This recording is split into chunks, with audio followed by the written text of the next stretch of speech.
Алхамдулиллахи Раббил аламин. Барша мадақтар мен мақтаулар әлемдердің Раббысы Аллаға салауаттар мен сәлемдер ардақты пайғамбарымызға, барша үмметі Мұхаммедке Алланың рахметі, Алланың мейірімі болсын деп бүгінгі сабақты бастаймыз. Бүгінгі сабағымызда біз адамның рухани жүрек дерттері туралы сөз қозғайтын боламыз. Қараңызшы. Я'лам анна сифат ал-мазмумата фил қалби касиратун дейді. Негіз адам денесінде, адамның жүрегінде, мына бір түйір етте емес, біздің рухани ішкі жан дүниемізде негізгі жаман сипаттар өте көп. Жек көрінішті, бізді тура жолға емес, бұрыс жолға сүйрейтін сипаттар өте көп. Енді осыны қараңыз. Ва тариқу тадхирил қалби мин разаилха тауилатун. Осы ішкі жан дүниемізді тазартудың жолы ол ұзын. Біздің киіміміз сияқты емес, порошокты салып, кірмашинкаға салып, бір сағаттан кейін алсақ, таза боламыз. Денемізде тура сондай, бір душқа кіріп шығамыз, жақсылап отырып сабынды алып. Немесе бір баняға барамыз, болды, тазарып шыға келеміз. Бірақ ішкі жан дүниедегі кірді тазарту ол ұзын уақыт алады. Көрдіңіз бе, сіздің бір жаман қасиетіңіз болса, сол қасиетіңізден, қараңызшы, 20 жылдан бері, 30 жылдан бері шұғылданып келе жатқан, бір сәтте арыла алмайсыз. Ол үшін көп ниет, көп құлшыныс керек. Енді осыдан құтылудың жол дейді, адамның ішкі жан дүниесіндегі жамандықтардан, жаман қасиеттерінен, ол өте қиын. Көп жағдайда біз оған не істемейміз, жұмыс жасамаймыз қазіргі таңда. وَقَدْ إِنْدَرَسَ بِالْكُلِّيَةِ عِلْمُهُ وَعَمَلُهُ لِغَفْلَةِ الْخَلْقِ عَنْ أَنْفُسِهِمْ. Біз көбінесе сырт жақтағы көрініске көңіл бөліп, ішкі жан дүниемізге көңіл бөлмей кеткендіктен, оны емдеу, одан дұрысталу жолы да қазір жоғалып кеткен дейді. Енді бұл кітапта жалпы үш нәрсені айтады. Қараңыздар. وَهِيَ أُمَّهَاتٌ لِجُمْلَةٍ مِنَ الْخَبَائِسِ سِوَاهَا. Бүкіл адам денесіндегі, адамның ішкі жан дүниесіндегі жамандық атаулының анасы үш нәрсе екен. Үш нәрседен туындайды дейді. Біріншісі әл-хасад, қызғаныш. Жеке-жеке тоқталамыз оған. Екіншісі уәр-рия. Рия деген бір нәрсені көрсету үшін, біреуден мақтау алу үшін жасау. Жақсы амал болса да, ғибадат болса да, не болса да. Үшіншісі уәл-ұжып деді, менмендік. Үш нәрсе, осы үш қасиет адам денесіндегі бүкіл жамандық атаулының анасы. Адам осыдан не істеу керекпіз біз? Осы үш нәрседен тазаруға тырысу керекпіз. Қараңыздар, егер біз осы қызғаныш, рияқорлық және менмендік деген осы үш нәрседен ішкі жан дүниемізді тазарта алмасақ, басқа жамандық, жаман қасиеттерімізден тазару ол өте қиын. Сондықтан да біз не? Сіз وَلَا تَظُنَنَّ أَنَّكَ تَسْلَمُ بِنِيَّةٍ صَالِحَةٍ فِي تَعَلُّمِ الْعِلْمِ وَفِي قَلْبِكَ شَيْءٌ مِنَ الْحَسَدِ وَالرِّيَاءِ وَالْعُجْبِ дейді. Қараңызшы, сіз намаз оқып жүрсіз, сіз басқадағы ибадаттар жасап жүрсіз, жақсылық жасап жүрсіз дейді. Бірақ сіздің сонда да жүрегіңізде, ішкі жан дүниеңізде осы үш қасиет болатын болса, сіздің ішкі жан дүниеңіз сау емес онда. Дұрыс емес, іш жағыңызда бір нәрсе. Дұрыстау керек оны. Пайғамбарымыз саллаллаху алейхи вассалам хадисінде айтты, «Сәләсүн мухликатун» деді. Үш нәрсе адамды құрдымға жібереді деді. Өмірде үш нәрсе адамды құрдымға жібереді. Шуххун мутаун деді. Шуххун мутаун деген сөз, сараңдық деген сөз. Түсінікті ме? Сараңдық. Яғни сараңдық деген сөз қолы қатты, бір нәрсе шығармайды, қайыр садақа жасамайды. Екіншісі уахауан муттабаун, нәфсіге құл болу деді.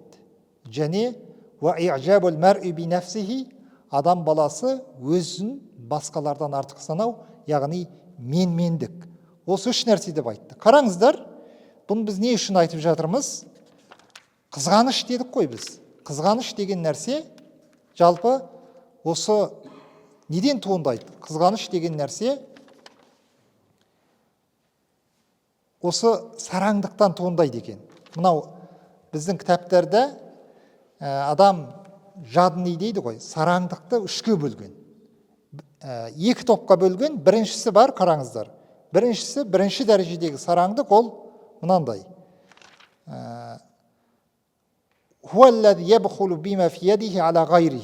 Өзіндегі, қараңыз, өзінің қолындағы, өзінің мүлкіндегі нәрсені басқаларға қимайды. Басқаларға қимайды. Малы бар, мүлкісі бар, бір нәрсесі бар, көршісіне егер қажет болып тұрса, көршісі соны сұрап келетін болса, бергісі келмейді. Туысқанына бергісі келмейді. Қажет болып тұрса, жинай береді. Ол өзінің мүлкіндегі нәрсе. Ал осыдан да жоғары бір сараңдық бар екен. Ол не? وَالشَّحِيحُ هُوَ الَّذِي يَبْخُلُ بِنِعْمَةِ اللَّهِ وَهِيَ فِي خَزَائِنِ قُدْرَتِهِ تَعَالَى لَا فِي خَزَائِنِهِ عَلَى عِبَادِ اللَّهِ تَعَالَى فَشُحُّهُ عَظَامٌ. Бұл өзіндегі емес, өзіндегін біреуге бермейді ғой бағанағы адам. Бұл екінші, одан да кішкене сараңдығы жоғары, Алланың нығметін біреуден қызғанады. Дұрыс па? Яғни бәрі өзінде болу керек. Басқаға Алла тағала біреуге бақ беріп қойды, ілім беріп қойды, бала беріп қойды, мал беріп қойды, атақ беріп қойды, соны көре алмайды ол адам. Алланың нығметін дейді, қараңыз. Алланың нығметіне сараңдық жасайды екен ол адам. Бұл біріншіге қараған кезде, демек кішкене жүрегіндегі кесапат, дерт ауырырақ деген сөз. Ал енді қызғаныш осыдан туындайды негізі. Қызғаныш бірінші сараңдық болады адам, жадный болады. Одан кейін барып екінші сипат пайда болады адамның жан дүниесінде, ол қызғаныш деген сипат. Қызғанышты біз не деп түсінеміз мысалы? Қызғанышты ғалымдарымыз былай деп айтқан. وَالْحَسُدُ هُوَ الَّذِي يَشُقُّ عَلَيْهِ إِنْعَامُ اللَّهِ تَعَالَى مِنْ خَزَائِنِ قُدْرَتِهِ عَلَى عَبْدٍ مِنْ عِبَادِهِ بِعِلْمٍ أو مال أو محبة في قلوب الناس أو حظ من الحظوظ дейді. Адам қараңыз, Алла тағаланың нығметін, кез келген нығмет, ол мал мүлікті ойлап қалмайық, біреуге білім берсе көре алмайсыз асып бара жатқанын. Біреуге мал берсе ішіңіз тарылады, ұйықтай алмайсыз түнімен. Біреуге адамдардың арасындағы ол адамның дәрежесін көтеріп қою мүмкін. Ана адамды біреуге құрметтеген кезде ол адамға кәдімгідей бір сәлем беріп, орын беріп, солай жасаған кезде сіздің ішіңіз тарылып кетеді. Көре алмайсыз оны. Ол да Алла тағаланың нығметі ғой негізі. Кез келген бір Алланың берген нығметін өзіңіздің мұсылман бауырыңыздан қызғанатын болсаңыз, бұл жүрегіңіздегі қызғаныш дертінің белгісі. Бұны ғалымдарымыз осы қызғанышты 4 топқа бөліп қарайды. Бірінші тобы қараңыз. Ол ең ауыр, қызғаныштың ең ауыр түрі. Ол қандай түр? Өзіңізге, бауырыңызға қараңыз. Бауырыңызға Алла тағала бар нығмет берді, мал берді, мүлік берді, бір нәрсе берді, атақ берді, мәнсап берді. Соның сол бауырыңыздан, көршіңізден жоғалуын қалайсыз? Сол бауырыңызда болмауын қалайсыз? Өзіңізге бір тиын пайда болмаса да содан. Түсінікті ме? Бір тиын, ешқандай пайда жоқ өзіңізге келіп кететін. Бірақ ананы көре алмайсыз да? Сол адамды аяқтан шалғыңыз келеді, сол адамды көрген кезде ішіңіз тарылады, ішіңіз күйеді. Бірақ өзіңізге енді сол адам мәнсабынан айырылып қалса, мал мүлкі жоқ, кедей болып қалса, ел алдында масқара болып қалатын болса, сізге ешқандай пайда келмейді. Бұл ең жаман түрі екен қызғаныштың. Ал екінші түрі бар, қараңыздар. Бұл мынандай түрі. Дұрыс, жаңағы сияқты өзіңіздің бауырыңыздан, көршіңізден, бір достарыңыздан қызғанасыз бір нәрсені. Бірақ сол досыңыздан, сол атақ, сол мәнсап, сол мал мүлік кететін болса басынан, сізге бір кішкене пайда келетін болса, түсінікті ме? Сізге бір кішкене пайда келеді. Ондай жағдайда бұл екінші сатыға өтеді. Қызғаныштың екінші сатысы. Ал қызғаныштың үшінші сатысы бар, қараңыздар. Бұл үшінші сатысы, бұл мынандай. Алла разы болсын. Үшінші сатысы, үшінші сатысы дейді, бұл қараңыз. Ән ештахия ли нәфсихи мithla tilka ни'ма. Бұл енді шариғатта рұқсат. Біреуге атақ беретін болса, мал мүлік беретін болса, дәреже беретін болса, Сіз де солай болуды қалайсыз, қызғанасыз. Бірақ فإن لم تحصل فلا يجب زوالها عن المنعم عليه فلا يحب زوالها عن المنعم عليه. Егер сіз соған қол жеткізбедіңіз, қолыңызға келмеді, қолыңыздан келмеді, ондай жағдайдан бауырыңыздан, бауырымда болсын, соның басындағы бақ дәулет кетпесін деп тілейсіз. Осындай жасауға болады. Яғни бір бауырыңыз табысқа жетіп жатса, досыңыз өсіп жатса, байып жататын болса, қызғануыңызға болады оған. Бірақ Алла тағала сондай нығметті маған да бер деп қызғану керексіз да, сол үшін әрекет жасау керексіз. Яғни өзімде болмай қалса, демек ода да болмау керек деген сөз жоқ. Әсіресе бұл ғибадат мәселесінде кәдімгідей жақсы көрілген нәрсе. Бір бауырыңыз Құран үйреніп жатса, қызғаныңыз сол Құран үйренуіне. Сіз де сондай болуға тырысыңыз. Бір бауырыңыз намазға келіп жүр ме, таңертең таң намазына, қызғаныңыз содан. Сіз де сондай болуды қалаңыз. Бірақ дұға етпеңіз, я Алла тағала, мына бауырымды қараңыз, соған бір кедергі келтір, анау деп дұға етпеңіз. Сондай болуға тырысу керек адам. Міне қызғаныштың осындай түрлерін айтады. Кітапта келтіреді, қараңыз. Пайғамбарымыз саллаллаху алейхи вассаламның хадисі бар: "Ал-хасаду я'кулул хасанат кама та'кулун нарул хатаб." Қызғаныш адам баласының бүкіл жасаған амалдарын жеп қояды дейді. Отын, қараңыз, от бүкіл отынды өртеп жүрген сияқты ағаштарды, адам денесіндегі қызғаныш дерті сіздің бүкіл жасаған жақсылықтарыңызды өртеп жіберуі мүмкін. Өйткені қараңыздар, қызғаныш дерті болған адам өн бойында «Хуал муаззабу аллази ла юрхаму ва ла язалу фи азабин даими фи дуния». Ол адам өмір бойы тыныш жүре алмайды. Өмір бойы тыныш жүре алмайды. Өмір бойы азапталады дейді ол адам. Не үшін? Өйткені сіз فإن الدنيا لا تخلو قد من خلق كثير من أقرانه ومعارفه ممن أنعم الله عليه بعلم أو مال أو جاه. Өйткені дүниеде қараңыздар. Алла тағала айналаңызда достарыңыз болсын, көршіңіз болсын, туыс-туғандарыңыз болсын, біреуге мал береді, біреуге атақ береді, біреуге білім береді. Дүние деген нәрсе осыған толы. Қарасаңыздар. Сіз кез келген бір адамның жетістігін көрген сайын сіздің ішіңіз ауыра береді. Кез келген бір адамның асып бара жатқанын, өзіңізден озып бара жатқанын көрген сайын сіздің ұйқыңыз келмейді түнімен. Таң атқанша дөңбекшіп төсегіңізде жата алмайсыз. Сондықтан жүрегінде қызғаныш дерті болған адам өмір бойы азапталады деген сөз осы. Қарасаңыздар, өйткені айналаңыз, біз адам қоғам болғаннан кейін айналамызда кез келген адамдар жетістікке жетеді, әр адамның жетістігін көре алмайды екенбіз. Міне, адам баласы өлгенге дейін, өмірден өткенге дейін сондай азапта, сондай бір үлкен рухани дертте болады. Ал ақыреттегі оның беретін есебі ол басқаша. Қарасаңыздар. Сондықтан, құрметті бауырлар, бәлген бағи бір мұсылман бауырымыз табысқа жетіп, атақ алып, дәрежеге жетіп жатса өмірде, онда бізге керек болған нәрсе не? Ән юсахим әл-муслимина фи сирраи ва дарраи. Қуанышында да, қиыншылығында да достарыңыздың, аға бауырларыңыздың, өздеріңіздің, таныстарыңыздың қуанышында да, қиыншылығында да бірге болыңыздар. Қиыншылық болса бірге көтеру керекпіз. Қуаныш болса бірге қуана білу керекпіз. Сіз адал доссыз ба? Досыңыз табысқа жеткен кезде жүрегіңізге қарап көріңіз. Қуаныш бар ма, жоқ па? Сол досыңыз үшін, бір бауырыңыз үшін қуана алдыңыз ба, қуана алмадыңыз ба? Егер шынайы оның қуанышына ортақтаса алмасаңыз, демек сіз адал дос емессіз деген сөз.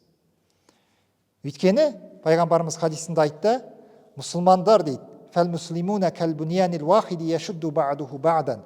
Мұсылмандар бір үй сияқты, кірпіш, мысалы мынау қарасаңыздар, бір мешіт кірпіштерден тұрады ғой. Әр кірпіш бірін-бірі ұстап тұрады.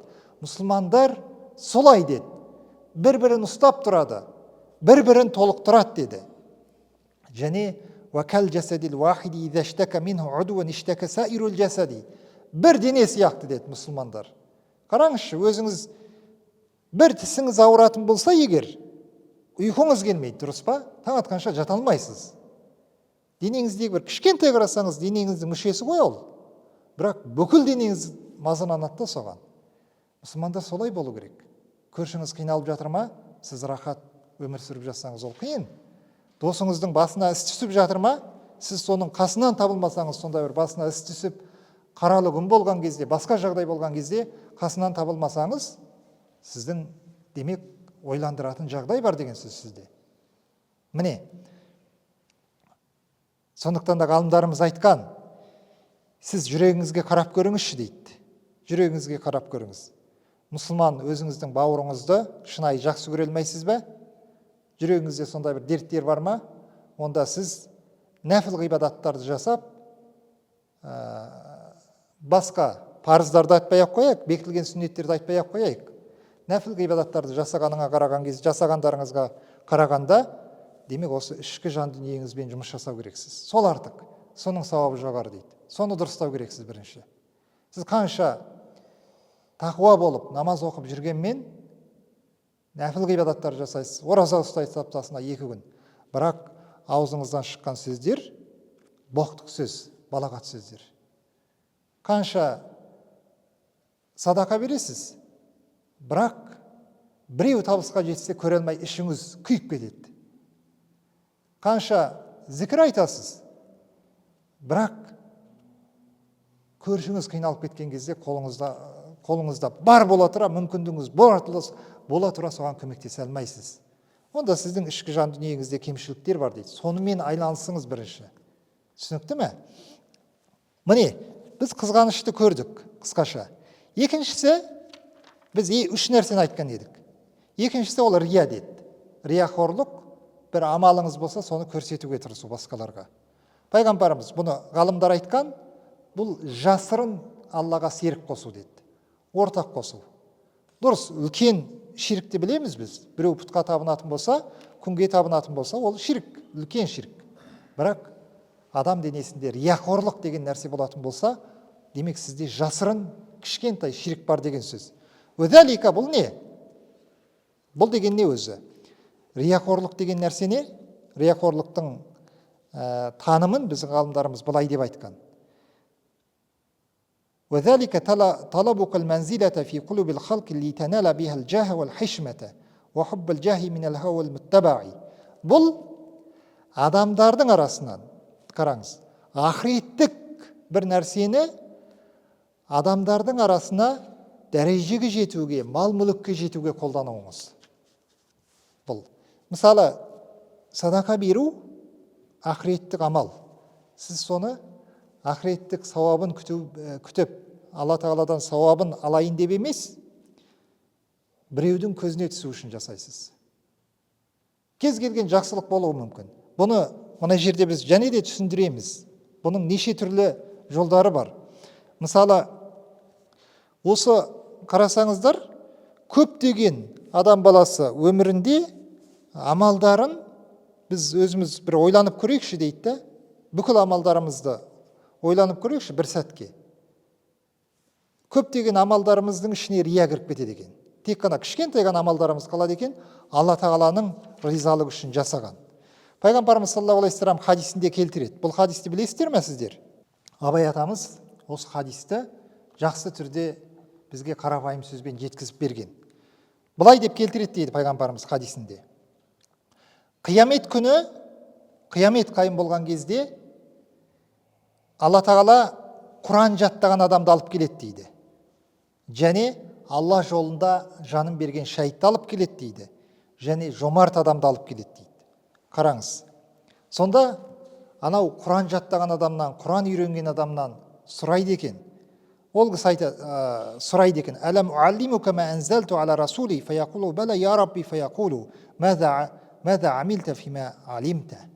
Мен саған Құранды үйреткен жоқпын ба? Сол Құранмен не амал жасадың дейді ғой.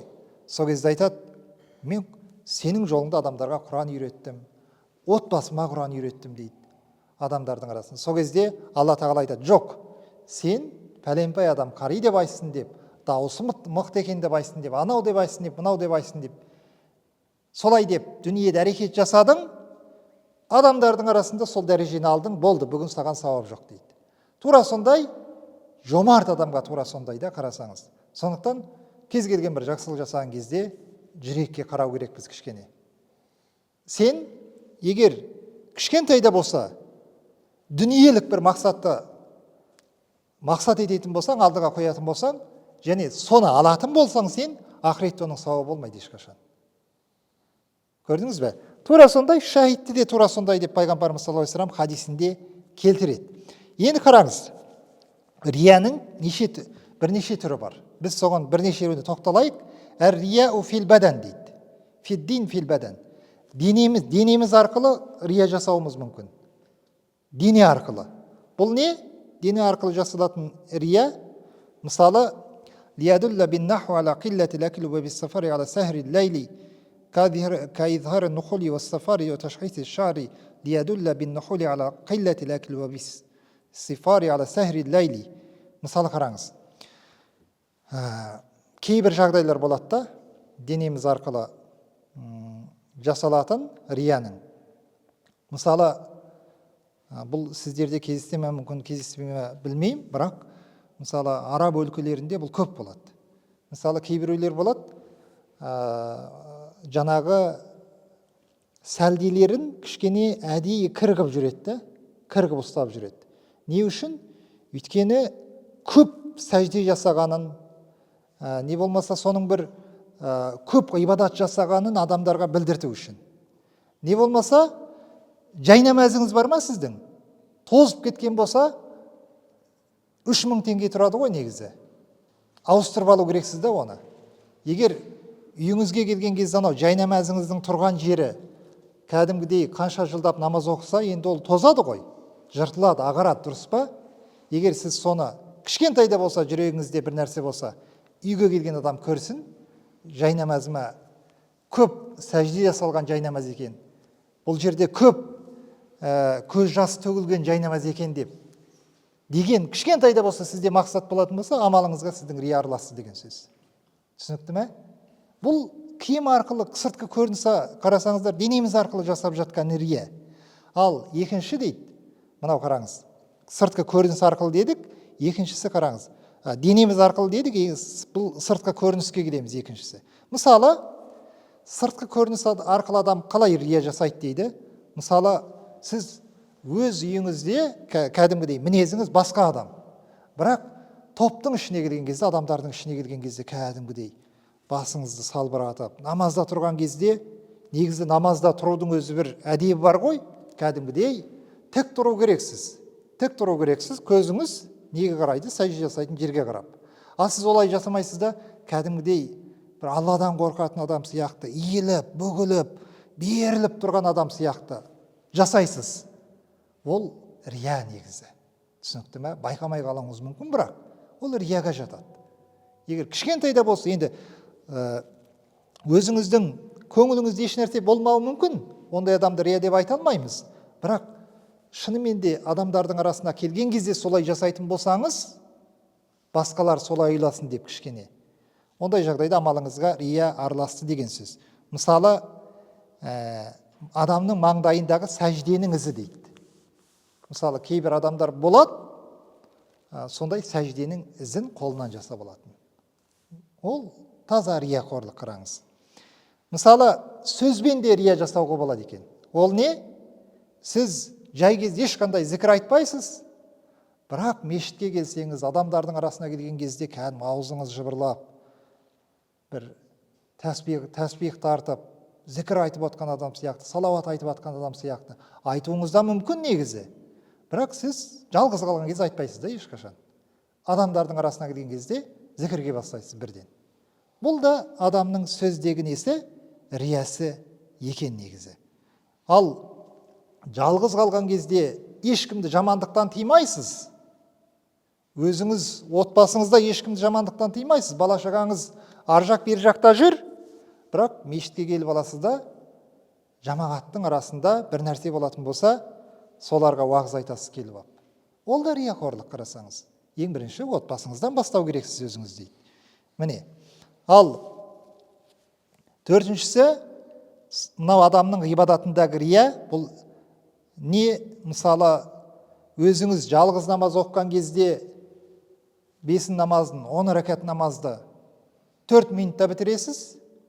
Ал бірақ мешітке кеп, біреуге достарыңызға имам болатын болсаңыз, имам боп, тура сол 10 рәкат намазды қараңыз. 4 рәкат, сүннетімен айтып жатырмын мен, 4 рәкат бесін намазын өзіңіз үйде, ешкім жоқ жерде жалғыз оқитын болсаңыз, 2 минутта бітіресіз. Ал бірақ артыңызда жамағат тұратын болса, достарыңызға имам болсаңыз, 8 минутта зорға бітіресіз. Рүкүсін толық жасайсыз, сәждесін толық жасайсыз. Ол да рия ғой. Сіз Алла үшін оқып жатқан жоқ сол кезде. Артыңыздағы адамдар үшін оқып жатсыз сіз намазды. Көрдіңіз бе? Сондықтан амалдағы осындай риялардан, біз білмейтін риялардан әрдайым сақ болу керек екенбіз. Келесі, үшіншісін айта кетейін, бұл менмендік. Адам денесіндегі үлкен жазылмайтын аурулардың бірі бұл менмендік дейді. Бұл менмендік деген не? وهو نظر العبد إلى نفسه بعين العزة والاستعظام وإلى غيره بعين الاحتكار والذل. Адам өзін жоғары санайды, басқаларға қараған кезде текті санайды өзін. Ал бірақ басқаларды масқара, төмен, бір өзінен төмен санайды да басқаларын қарасаңыз. Өзін әрдайым жоғары санайды. Одан мен тегім жағынан ұлымын, жоғарымын, одан мен байлық жағынан жоғарымын, одан кез келген sıрадан өзін жоғары санайды, бірақ басқаларды төмен санап, кемсітіп, соған күліп тұрады. Бұл менмендік дейді бұны. Пайғамбарымыз саллаллаху алейхи вассалам, бұны Алла Тағала қасиетті Құран кәрімде келтіреді. Осы менмендік арқылы иблис, шайтан жәннаттан қуылған. Өйткені не деді? Адам алейхиссалам топырақтан жаратылған кезде, астағфирулла, ана хайрун минху, халақтани мин нарин, ва халақтаху мин тин. Ана хайрун минху, халақтани мин нари, ва халақтаху мин тин. Ол мен одан хайырлымын деді. Өйткені қараңыз, адам топырақтан жаратылды деді. Лайдан жаратылды, ал мен оттан жаратылдым. От деген нәрсе лауылдап жанып тұрады ғой, лапылдап. Ол жоғары деді дәрежесі. Мен қалай ол сен әмірестеңде адам алейхиссаламға сәжде жасау мүмкін деп, менмендік деген нәрсе, тәкаппарлық деген нәрсе осы жерден басталды. Сондықтан да бұның нәтижесі қараңыз, кез келген жиын топтарға барған кезде дейді, сіз бір жиналыстарға бардыңыз, бас қосуларға бардыңыз, есіктен орын тиіп қалса ренжисіз. Өйткені төрге отырып үйреніп алғансыз да сіз. Ал сөзде болатын болса қараңыз. Сөзде болатын болса, сөздегі тәкаппарлық, менмендік не ол? Бұл әл-истинкафу мин ән ярудда каламуху алайхи. Сіз сөз айтқан кезде ешкім үндемеу керек. Егер сіз сөз айтып тұрған кезде, сөйлеп тұрған кезде, сіздің сөзіңізге қарсы біреу сын айтатын болса, қарсы пікір білдіретін болса, болды. Сіздің ашуыңыз келіп, қызарып, түтігіп, кәдімгідей сол адамды жек көре жазайсыз. Яғни басыңыздан сөз асырғыңыз келмейді. Бұл тәкаппарлықтың белгісі негізі. Адам қанша өсіп, жоғарылап кетсеңіз де, кәдім қарапайым бір бала, 12 жастағы, 10 жастағы, сіздің қателігіңізді бетіңізге басып айтатын болса, қабылдау керексіз. Шынайы қателік па ол сіздегі? Қабылдау керексіз болды, оған ренжудің қажеті жоқ. Ал басыңыздан өзіңіздің қателігіңізді мойындамай сөз асырмау, бұл тәкаппарлықтан келетін дүние екен. Міне қараңыз, сондықтан тәкаппар адам, менмен адам не істейді дейді? Ин уайда әнифа. Сол адамға сіз насихат айтатын болсаңыз, қабылдамайды.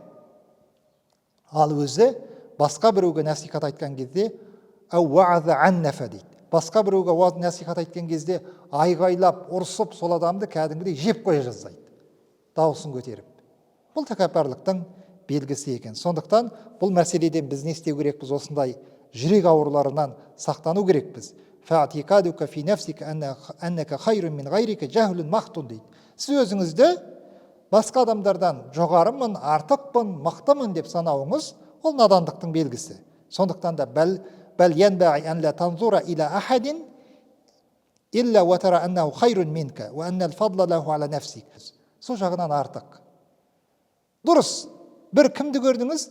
Мысалы, намаз оқымайды, ешқандай діннен хабары жоқ бір адамды көрдіңіз. Ол адамды да менен артық деп санау керексіз өзіңіз. Өйткені не үшін? Ол адам күнә жасап жүрген болуы мүмкін, бірақ білмей жасап жатыр күнәсін. Дұрыс па? Білмей жатыр, ол нәрсенің қате екендігін, күнә екендігін білмей жатыр. Ал сіз біліп жасап жүрсіз. Харам екендігін, дұрыс емес іс-әрекет екендігін біліп тұрып жасап жүрсіз. Демек, ол жаңағы білмей жүрген адамға қараған кезде оның күнәсі ауыр болады.